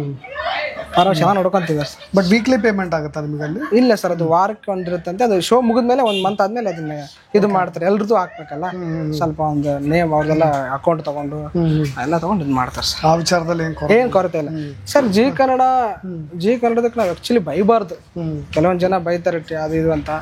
ಬಟ್ ಅವರಲ್ಲಿ ನಮಗೆ ಊಟ ಕೊಟ್ಟು, ಒಂದು ಬೆಡ್ರೂಮ್ ಕೊಟ್ಟು, ನಮಗೆ ಅಲ್ಲಿ ಒಂದು ತಂದೆ ತಾಯಿ ಪ್ರೀತಿ ತೋರಿಸಲ್ಲ, ಅಷ್ಟು ಪ್ರೀತಿ ತೋರಿಸ್ತಾರೆ ಅವರು. ನಿಮಗೆ ಇವತ್ತು ಉತ್ತರ ಕರ್ನಾಟಕ ಊಟ ಬೇಕಾದ್ರೆ ಅದು ಮಾಡಾಕ್ತಾರೆ. ನಿಮ್ಗೆ ಚಿಕನ್ ಅಂದ್ರೆ ಚಿಕನ್ನು, ಇಡ್ಲಿ, ಪೂರಿ ಈಗ ದಿನ ನಾವು ಹೋಟ್ಲಿಗೆ ಖರ್ಚಾದ್ರೆ ಎಷ್ಟು ಖರ್ಚಾಗುತ್ತೆ ಹೇಳಿ, ಅದು ಯಾವುದೂ ಅಲ್ಲಿ ಇದಿಲ್ಲ. ನೀವು ಫ್ರೀಯಾಗಿ ಊಟ, ನಿಮಗೆ ಬೆಳಗ್ಗೆ ಮುಂಚೆ ನಾಷ್ಟ, ನಿಮ್ಗೆ ಏನು ಬೇಕದು, ಆಮೇಲೆ ಇರೋಕ್ಕೆ ರೂಮು, ಆಮೇಲೆ ನಿಮ್ಮ ಟೈಮಲ್ಲಿ ಊಟಕ್ಕೆ ಒಂದು ಗ್ರೂಪ್ ಇರುತ್ತೆ, ಊಟಕ್ಕೆ ಬನ್ನಿ ಟೈಮ್ ಆಯಿತು. ಮನೇಲಿ ತಂದೆ ತಾಯಿ ಕೇಳಲ್ಲ ಊಟ ಆಯ್ತೇನಪ್ಪ ಒಂದೊಂದು ಟೈಮಲ್ಲಿ, ಅವ್ರು ಕೇಳ್ತಾರೆ ಟೈಮಲ್ಲಿ ಊಟ ಆಯ್ತೇನ್ರೋ, ಊಟ ಮಾಡಿದ್ರೇನೋ, ಚೆನ್ನಾಗಿ ಆಡ್ರೋ, ಎನರ್ಜಿ ಇರ್ರಿ ಸರ್, ನನಗೆ ಈ ಸಾಂಗ್ ಕಷ್ಟ ಆಗ್ತಿದೆ, ಆಯಿತು ಕಲಿಯೋ, ಚೆನ್ನಾಗಿ ಕಲಿ, ಬೇರೆ ಸಾಂಗ್ ಆಡ್ತೀಯಾ, ಕಂಫರ್ಟೇಬಲ್ ಇದ್ದಾರೆ. ಅದು ನಾವು ಅನ್ಕೊಂಡ ರೀತಿ, ಅದು ಅನ್ಕೊಂಡಿದ್ದೆ ಬೇರೆ, ಅಲ್ಲಿ ಇರೋದೇ ಬೇರೆ ಸರ್. ಇಲ್ಲಿ ಜನ ಅನ್ಕೊಂತಾರೆ ಹಂಗೆ ಹಿಂಗೆ ಸ್ಕ್ರಿಪ್ಟೆಡ್ ಅಲ್ಲ, ಯಾವುದಿಲ್ಲ ಸರ್, ಒಳ್ಳೆ ಚಾನಲ್ ಸರ್, ಅದು ನಾವು ಅನ್ಕೊಂಡಿದೀವಿ. ಅದು ಇಲ್ಲಿದ್ದಾಗ ಗೊತ್ತಲ್ಲ ಸರ್, ಜೊತೆ ಬೆರ್ತಾಗ ಗೊತ್ತಾಗುತ್ತೆ, ಓ ಹಿಂಗ ಇಷ್ಟೆಲ್ಲ ಜೀವ ಮಾಡ್ತಾರ, ನಮ್ಮ ಸಲಕ್ಕೆ ಇಷ್ಟೆಲ್ಲ ಹೋರಾಡ್ತಾರ, ಅವ್ರು ಇಷ್ಟೆಲ್ಲ ಪ್ರಯತ್ನ ಪಡ್ತಾರ ಸರ್. ಅವ್ರು ಒಂದೊಂದು ಕಷ್ಟ ಇಲ್ಲ. ಈಗ ನಾವು ಒಂದು ಹಾಡ್ಬೇಕಂದ್ರೆ ಇಂದ ಬ್ಯಾಕ್ಗ್ರೌಂಡ್ ಬೇಕಾಗಿರುತ್ತೆ, ಏನೋ ಒಂದು ಗೆಟಪ್ ರೌಂಡ್ ಇದ್ದಾಗ, ಎಜುಕೇಶನ್ ರೌಂಡ್ ಇದ್ದಾಗ, ಅದಕ್ಕೆಲ್ಲ ಅವ್ರು ಎಷ್ಟು ಕಷ್ಟಪಡ್ತಾರೆ ಸರ್.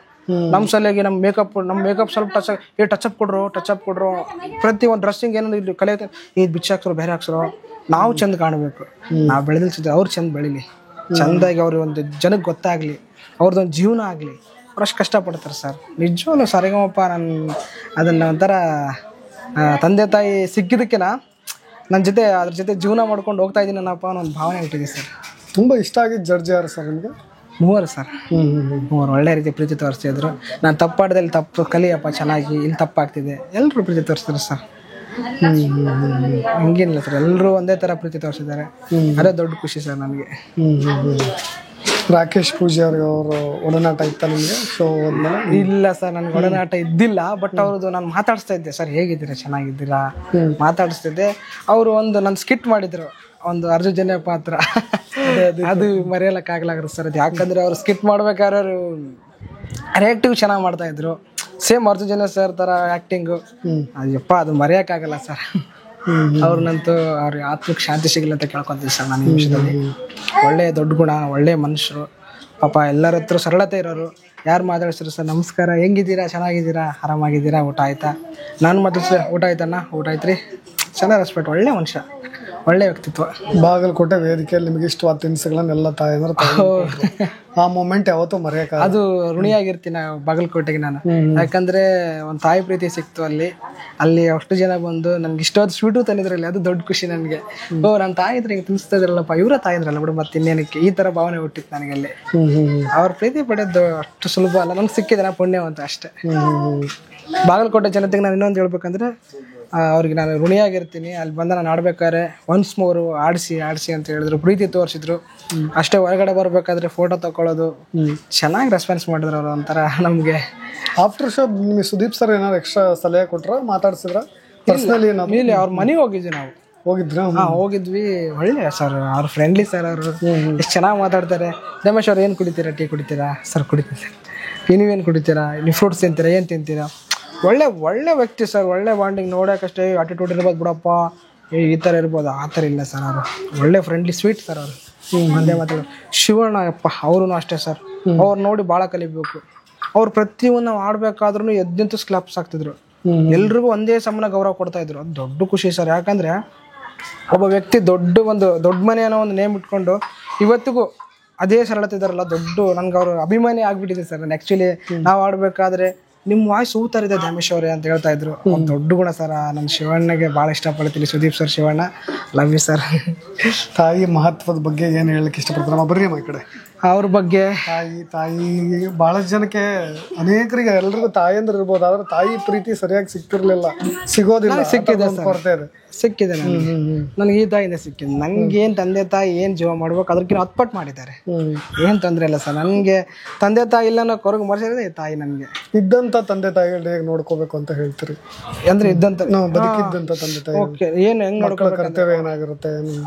ಯಾವತ್ತು ಅವ್ರಿಗೆ ಮೋಸ ಮಾಡಬಾರ್ದು, ಯಾವತ್ತು ಹೊಡೆಯೋದಾಯ್ತು ಬಡಿಯೋದಾಯ್ತು, ಏನೋ ಒಂದು ಚಟಕ್ಕೆ ಬುದ್ದು ಕುಡಿದು ಏನೋ ಬೈಯೋದಾಯ್ತು ಹೊಡೆಯೋದು ಮಾಡಬಾರ್ದು. ಈಗ ಅವ್ರು ನಿಮ್ಮನ್ನು ಉಡ್ಸಿರ್ತಾರೆ, ನೀವು 9 ತಿಂಗಳಿಂದ ಇಷ್ಟು ವರ್ಷ ಬೆಳೆಸಿರ್ತಾರೆ, ಅದನ್ನು ಮರಿಬಾರ್ದು. ಅವ್ರಿಗೆ ನಾನು ಹೇಳೋದು ಒಂದೇ, ನೀವು ಯಾವಾಗ ಇವ್ರನ್ನ ಕಳ್ಕೊಂತೀರೋ ಅವಾಗ ನೀವು ಹಾಳು ಮಾಡ್ಕೊತೀರ. ಯಾವಾಗ ಇವ್ರ ಜೊತೆ ಇರ್ತೀರೋ ಇವ್ರ ಆಶೀರ್ವಾದ ಎಲ್ಲಿ ತಾನೆ ಇರುತ್ತೋ ಅಲ್ಲಿ ತಾನೆ ನೀವು ಬೆಳಿತೀರ. ಅಷ್ಟೇ ನಾನು ಹೇಳಕ್ಕೆ ಇಷ್ಟಪಡ್ತೀನಿ ಸರ್. ತಂದೆ ತಾಯಿ ಆಶೀರ್ವಾದ ಭಾಳ ಮುಖ್ಯ. ಯಾಕಂದರೆ ನಮ್ಮ ಸಲುವಾಗಿ ಅವ್ರು ಕಷ್ಟಪಡ್ತಾ ಇರ್ತಾರೆ. ನನ್ನ ಮಗ ಚೆನ್ನಾಗಿರಲಿ, ನನ್ನ ಮಗಳು ಚೆನ್ನಾಗಿರಲಿ, ಚೆನ್ನಾಗಿ ಕಲೀಲಿ, ಓದಲಿ, ಬರೀಲಿ, ಚೆನ್ನಾಗಿ ಅವಳು ವಿದ್ಯೆ ಬರ್ತಿ ಚೆನ್ನಾಗಾಗಲಿ ಅನ್ನೋದೊಂದು ಬಾಂಡಿಂಗ್ ಇರ್ತಾರೆ ಸರ್. ಅವರೊಂದು ತಮ್ಮನ್ನೇ ತಾವು ಮರೆತು ನಮ್ಮ ಮಕ್ಳಿಗೋಸ್ಕರ ಜೀವನ ಮಾಡ್ತಾ ಇರ್ತಾರೆ. ಅವ್ರಿಗೆ ನಾವು ದ್ರೋಹ ಮಾಡಿದ್ರೆ ಭಗವಂತ ಅದ್ರ ಮಸ್ತಾನ, ಅದಕ್ಕೆ ಮಾಡಬಾರ್ದು. ಅವ್ರೇನು ಒಂದು ರೇಟ್ ಹೊಡೆದ್ರು ಬೈದ್ರು ಆಯ್ತಮ್ಮ ನೀನು ಹೇಳ್ತೀನಿ ಕೇಳ್ತೀನಿ ಅನ್ನೋ ಭಾವನೆ ಬರಬೇಕು. ಅವಾಗ ನೀವು ಒಂದು ಅದಕ್ಕೆ ನಿಮಗೆ ತಾಯಿಗೆ ತಂದೆ ತಾಯಿ ಗೌರವ ಕೊಟ್ಟಂಗಾಗತ್ತೆ. ಅದನ್ನು ಉಳಿಸ್ಕೊಂಡು ಹೋಗ್ಬೇಕಂತ ಅಂತೀನಿ. ಚೆನ್ನಾಗಿ ನೋಡ್ಕೊಳ್ಳಿ. ಅವ್ರಿಗೆ ತಂದೆ ತಾಯಿಗೆ ಏನು ಇಷ್ಟ ಇದೆ, ನಿಮ್ಗೆ ಇಷ್ಟ ದಿನ ನಿಮ್ಗೆ ಏನು ಇಷ್ಟ ಅಂತ ಅವ್ರು ಮಾಡಿದ್ದಾರೆ. ಈಗ ನೀವು ಬೆಳೆದಿದ್ದೀರಾ, ಅವ್ರಿಗೇನು ಇಷ್ಟ ಅಂತ ನೀವು ಕೇಳಿ ಮಾಡಿ. ಅಷ್ಟೇ ನಾನು ಕೇಳೋದು. ಬಡವ ಅಂತ ಎಲ್ಲರೂ ನಿಮ್ಮನ್ನ ಪಾಪ ಆ ರೀತಿಯಾಗಿ ಗುರುತಿಸ್ತಾ ಇದ್ರು ಒಂದು ಅನುಕಂಪದ ಅಲೆಯಲ್ಲಿ. ಈಗ ಇಷ್ಟೆಲ್ಲ ಸಿಕ್ಕಿದೆ ನಿಮಗೆ, ಈಗ ನೀವು ಶ್ರೀಮಂತ ಅಂತ ಒಪ್ಕೊತೀರಾ? ಇಲ್ಲ ಸರ್, ಶ್ರೀಮಂತ ಒಪ್ಕೊಳ್ಳಲ್ಲ, ಬಡವನೇ. ಆಸ್ತಿ ಅಲ್ಲಲ್ಲ ನಾನು ಹೇಳ್ತಿರ್ತೀನಿ. ಇದು ಪ್ರೀತಿ. ಈ ಪ್ರೀತಿಲಿ ಇದು ಶ್ರೀಮಂತ ಅನ್ನೋಕ್ಕಿನ್ನ ತಾಯಿ ಪ್ರೀತಿ ಅನುಭವ ಸರ್ ಎಲ್ಲರೂ ಜಗತ್ತಿಂದ. ನಮ್ಗೆ ಯಾವ ಥರ ಅಂದರೆ ಏನೋ ಒಂದು ಕಾಣಲಾರ್ದ ಲೋಕಕ್ಕೆ ನಾವು ಆ ಲೋಕಕ್ಕೆ ಬಂದಾಗ ಕಾಣ್ತೀವಲ್ಲ, ಆ ಪ್ರೀತಿ ಇದು. ನೀನು ಲೋಕಕ್ಕೆ ಹೋದ್ರೆ ಪ್ರೀತಿ ಸಿಗುತ್ತಿಲ್ಲ ಬಿಡಪ್ಪ. ಆ ಲೋಕಕ್ಕೆ ಬಂದಾಗ ಆ ಪ್ರೀತಿ ಸಿಕ್ಕಾಗ ಒಂದು ಖುಷಿ ಇರುತ್ತೆ ನೋಡ್ರಿ, ಆ ದೊಡ್ಡ ಖುಷಿ ನಾನು ಪಟ್ಟಿದ್ದೀನಿ ಸರ್. ಅದು ಆ ಥರ. ದ್ಯಾಮೇಶ್ ಅವರೇ ನೋಡಿ, ಎಲ್ಲರೂ ನಿಮ್ಮನ್ನ ಹಾಡಿನ ಮುಖಾಂತರನೇ ಇಡೀ ಕರ್ನಾಟಕ ಗುರುತಿಸಿರೋದು. ಎಸ್ಪೆಷಲಿ ನಿಮಗೆ ಪರ್ಸ್ನಲಿ ತುಂಬಾ ಇಷ್ಟ ಆಗಿರೋ ಸಾಂಗ್ ಅದು, ಈ ವೇದಿಕೆಯಲ್ಲಿ ಹಾಡಿದ್ದಾಗಿರ್ಬೋದು ಅಥವಾ ನಿಮ್ಮ ಈ ಕರಿಯರಲ್ಲಿ ಆಗಿರ್ಬೋದು? ನನ್ನ ಲೈಫಲ್ಲಿ ಫಸ್ಟ್ ಮೆಗಾ ಆಡಿಷನ್ ಗಾಡಿರೋದು ಯಾರವಲ್ಲ ಯಾರ ಮನೆ ಒಂದು ಪಲ್ಲವಿ. ನಾನು ಹಾಡ್ಬೋದಾ? ಹಾಡಿ ನಮ್ಮ ಕರ್ನಾಟಕ ಜನತೆಗೋಸ್ಕರ ಖಂಡಿತ ಹಾಡ್ತೀನಿ. ಅದಾದ್ಮೇಲೆ ನಾನು ಅನಿತಾ ಸಾಂಗ್ ಒಂದು ಪಲ್ಲವಿ 100% ಅದಕ್ಕಂತೂ ಜನರಂತೂ ಸಿಕ್ಕಾಪಟ್ಟೆ ವೈರಲ್ ಆಗಿತ್ತು. ಆ ಸಾಂಗ್ ಇಂದ ಇವ್ರು ಯೋಗಿ ಸರ್ ಹೇಳಿದ್ರು, ನಮ್ಮಪ್ಪ ಒಂದು ದೊಡ್ಡ ಅಭಿಮಾನಿ, ತುಂಬಾ ಇಷ್ಟಪಡ್ತಾನಂತೆ. ಅವ್ರನ್ನು ಒರಿಜಿನಲ್ಗಿಂತ ಇವ್ನು ಹಾಡಿದ್ರೆ ತುಂಬಾ ಇಷ್ಟಪಟ್ರು ಅಂತ ಹೇಳಿದ್ರು. ಖಂಡಿತ ಹಾಡೇ ಹಾಡ್ತೀನಿ. ಆ ಸಾಂಗ್ ಹಾಡಿಲ್ಲ ಅಂದ್ರೆ ಹೆಂಗೆ?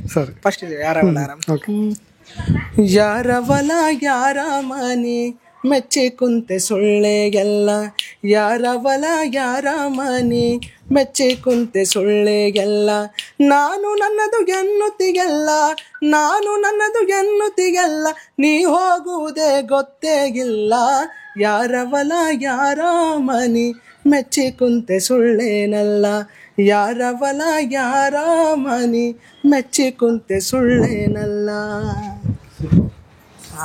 ನೆಕ್ಸ್ಟ್ ಅನಿತಾ ಸಾಂಗ. ಒಂದು ಊರಲ್ಲಿ ಕೊನೆ ಬೀದಿಲಿ ಇದ್ಲು ಒಬ್ಬಳು ಮುದ್ದು ದೇವತೆ, ಅವಳ ಹೆಜ್ಜೆಯ ಧೂಳನ್ನು ವಿಭೂತಿ ಅಂದ್ಕೊಂಡು ಹಣೆಗೆ ಹಚ್ಕೊಂತಿದ್ದೆ, ಅವಳು ನಕ್ಬಿಟ್ರೆ ದೇವಸ್ಥಾನ ಘಂಟೆನೆ ಹೊಡೆದಂಗೆ ಕೈ ಮುಕ್ಕೊಂಡು ನಿಂತ್ಕೊಂತಿದ್ದೆ, ಅವಳೇ ನನ್ನ ಪ್ರೀತಿ ದೇವತೆ ಅನಿತಾ.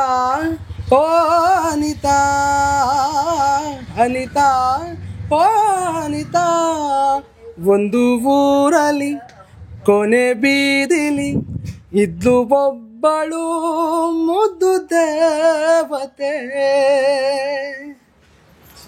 Thank you sir. ಅಜ್ಜಿಗೆ ಯಾವ ಹಾಡು ಇಷ್ಟ ಅಂತ ನಾನು ಕೇಳಿಲ್ಲ. ಮೊಮ್ಮಗ ಹೇಳಿದ ಅಲ್ಲ, ನೀವು ಹೇಳ್ಬೇಡಿ. ಮೊಮ್ಮಗ ಹೇಳಿರೋ ಹಾಡಲ್ಲಿ ಯಾವ ಹಾಡು ಇಷ್ಟ? ಯಾವ ಹಾಡು ಇಷ್ಟ? ಯಾರವಲ್ಲ ಯಾರ ಮನೆ ಅದ ಇಷ್ಟ. ಅದೇ ಇಷ್ಟ ಬಂತು. ಬೇರೆ ಎಲ್ಲಾ ಹಾಡುಗಳಿಗಿಂತ ಆ ಹಾಡೇ ತುಂಬಾ ಇಷ್ಟ. ತುಂಬಾ ಇಷ್ಟ. ಮನೇಲಿ ಜಾಸ್ತಿ ಹಿಂಗ್ ಓಡಾಡ್ಬೇಕಾದ್ರೆ ಅಡ್ಡಾಡ್ಬೇಕಾದ್ರೆ ಯಾವ ಹಾಡು ಹೇಳ್ತಾ ಇರ್ತಾರೆ ದ್ಯಾಮೇಶ್ ಅವರು? ಅದು ಗೊತ್ತ ಮಾಹಿತಿ ಗೊತ್ತಾಗ. ಸರಿ.